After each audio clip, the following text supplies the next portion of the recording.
M to the third power primarily uses the minor or the 1-2 finger pattern. That's where you have a half step, whole step, whole step. I like to start on the D string and establish this from the beginning before we even start to play M to the third power with the group, even before you pass out the music. And if you look at the music, a lot of these finger patterns are on the D string. A lot of the melodies and a lot of the writing is centered on the D string. That's sort of like where a lot of the melodic range is. So if we look here right from the beginning, we can see minor pattern coming down here, minor pattern coming up, minor pattern coming down. And then, we do have some material on the G string as well, which also happens to be minor pattern. But I start with the stuff on the D string first, with the G string later on. Once we start getting into the melodic minor and harmonic minor stuff, it's going to complicate things. And so I'll go over that in a little bit. But first, we got to get the minor pattern established, and the D string's the best way to do that. So just with long bows, have your students play open D and then E, and get them to hold it and don't go on until E is in tune. Then F natural, hold, don't go on until that F is in tune. Once everybody's locked in and making adjustments, go ahead and move on to G, again, perfectly in tune, and then A. And then, of course, you want to go back down the tetrachord as well. Your cellos are more than welcome to play open A. If you've got advanced cellos, you can have them shift up, but there's not a lot of places in this for cellos to shift, so I would recommend that they play open A, which would give you another reference point for the violins and violas to play their fourth finger A's, and then the basses are going to play first finger A, because what they're going to do is play open D, and then E, F natural, and then open G, A. If you can get that finger pattern in tune, you're going to have good intonation in most of M to the third power just by going over that exercise. Once they've mastered long bows, you can get them to speed it up, which what it does is it gives them less time to adjust in between notes. But if they're still not getting from one note to the next within the allotted time that you're giving them, you need to slow it back down so that they can start adjusting again. When working on intonation, it's always going to be the quality of tuning over the speed of the adjustment. Yeah, they're going to need to be able to adjust lightning fast at some point, but you have to get that quality and have that getting into the students' ears before they start working on the speed if you want to have the quality at a high level. It's easy to play and adjust quickly if you don't care about the quality of the pitch that's coming out of the instruments. It's much harder to slow it down and go for that high level of accuracy. All right, the G string. In measure 9, we've got some G string material in cello and viola, well, and second violin, first violin too, but the cello and viola deviate from the minor finger pattern with the C sharp in the cello in measure 9, measure 10 also. And then also in viola here on the C string, making sure that stuff matches. But most of the stuff that the content that we have on the G string that follows the whole tetrachord is going to be further along in measure 64, where we start to get harmonic and melodic minor material. The idea is that we get students to be able to play 3 different finger patterns on the G string as it's applied. So with melodic minor on the way down, we're going to have D and then C natural, B flat, A, G. But on the way up, we're going to, for melodic minor, we're going to have G, A, B, C sharp, D. For harmonic minor, we have A, B flat, C sharp, D, which is probably going to be the most uncomfortable of the 3 finger patterns because of that step and a half between the B flat and the C, or that augmented second there. We don't actually have the interval of an augmented second anywhere in here. What we do is we leap up to the D, C sharp, D, B flat. So it kind of skips around so that we don't get that melodic dissonance, but the finger pattern is still there, and so the students have to be able to do something to be able to play that in tune. And for here in particular, I'm talking about measure 90, and you can go back to 89 as well, where we have the A here, B flat, and then we go up to the D, C sharp, D. So if we played up the scale A, B flat, C sharp, D, we would have that augmented second, but it's interrupted by the D, which is a good thing.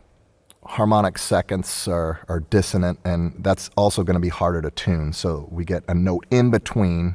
We get that fourth finger note for the violas in between so that they can have a better chance to tune those C sharps. Fortunately, this is exclusive to violas, or perhaps unfortunately if you don't have a strong viola section.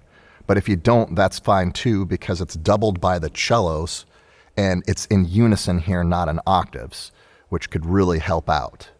The cellos are playing this on the A string, and so for them, what they have to be able to do is go from low 1 up to the D here. So for them, it's either going to be a major pattern if it's melodic minor, and with the harmonic minor, they just have to do that backwards extension. Well, and for that, the thumb really needs to come back to for the B flat here, and then the thumb needs to come forward and then pivot up across the thumb to the D to really get that in tune. Not near as difficult, though, as it is for the violas, where they kind of have this finger pattern where they have a half step between A and B flat, and then a half step between C sharp and D, and they end up with this like Star Trek pattern here. And that is just a very unnatural feeling to play with two half steps here. So, and it can be a little tricky for students.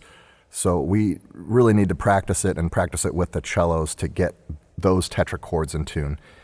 I do it the same way as I did with the other patterns, except I just practice each one of those. I practice the minor pattern on the G string. I practice the augmented pattern on the C string with the high C sharp, whole step, half step.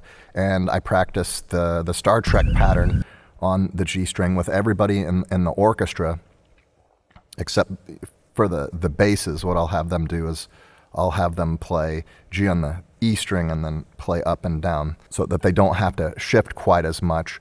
But, it wouldn't hurt them to be able to play that pattern either. For the basses, I usually go ahead and have them play it on the G string anyway, because they're so used to shifting up for that C sharp D. It's really not a big deal. They start doing that as early as book 1 in most method books. So you do each pattern individually, and you make sure it's perfectly in tune, and then you start to complicate it. So now we're going to mix up patterns. So we're going to go minor pattern first, up and down, and then we're going to mix in the augmented pattern, up and down, see if that's in tune, if they can make that adjustment there from the minor pattern to the augmented pattern. And then what we're going to do is we're going to throw in that Star Trek pattern, up and down, and see if that can be in tune within the sequence. You want to get them used to playing each pattern in isolation, and then you also want to be able to get them to change finger patterns when they need to. For some students, it's best just to write which finger pattern they're going to use where, especially at this classification where they're playing M to the third power. The students might not quite understand the nuance between all of these accidentals yet and how that affects the whole steps and half steps. And it's best just to write everything in, and then eventually they'll start picking it up. But they may not have had a whole lot of exposure to that thus far in orchestra. So it's best just to be safe, particularly if you're going to play this at a contest or festival. When you're practicing finger patterns, you can make it fun. You can add different rhythms that go along with it. You don't have to do all long bows all the time. You can pick some of these rhythms here and just go up and down the finger pattern playing 3/8, playing 16th notes, as long as it's in tune. And the best way to get it in tune is to start with long bows, but you can add in some variety so that it doesn't get stale and boring. In measure 143, we get some more melodic minor. And the first violins are on the A string. Second violins and violas are on the G string. Cellos are on the G string as well. Basses are on the A string, D string here. For your first violins, you're going to have a major pattern or 2/3 pattern, which is going to be a whole step, half step, whole step. For your violas and cellos, you're going to have an augmented pattern, which is going to be whole step, half step. And then for your bass players, you're going to be in half position, and you're going to have the half step here, so you need to shift back to low 1, whole step, and then open D.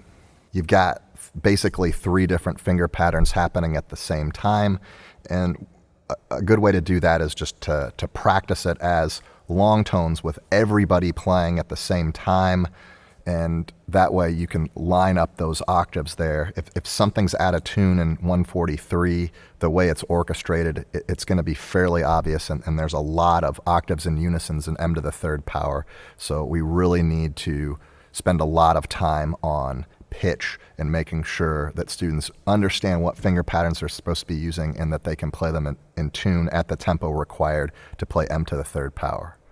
In the next video, we're going to talk about rhythm and some of the challenges that come with the mixed meter, and we're going to go over some of Carol Nunez's ideas on how to play mixed meter, and I'm going to throw in some of my own stuff as well, and also talk about some of the rhythms that aren't mixed but are still kind of tricky, and some tips and tricks on how to make sure that students can play those effectively as well.